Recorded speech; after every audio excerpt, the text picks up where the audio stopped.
नमस्कार. आजचा विषय आहे कॉल रेकॉर्डिंग करणे कायदेशीर आहे का? भारतामध्ये कॉल रेकॉर्डिंग करणे आय-टी ॲक्ट 2000 आणि इंडियन टेलिग्राफ ॲक्ट 1885 च्या अंतर्गत येतो. दोन व्यक्तींमधील संभाषण सुरू असताना त्यातील एखादा कॉल रेकॉर्डिंग करत असेल तर राईट टू प्रायव्हसीचा भंग होतो, जो की आर्टिकल 21 अंतर्गत संरक्षणात्मक आहे. परवानगीशिवाय केलेला call recording IT act section 72 आणि BNS 73 आणि 74 नुसार गुन्हा ठरतो. रेकॉर्डिंग स्वतःच्या संरक्षणासाठी केले असेल तर, उदाहरणार्थ खंडणी, ब्लॅकमेल, तर कोर्ट प्रसंगानुसार त्या रेकॉर्डिंगला वैध मानू शकतं.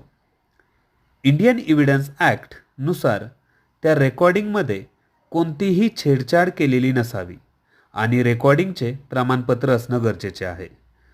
धन्यवाद. लाईक करा आणि शेअर करा.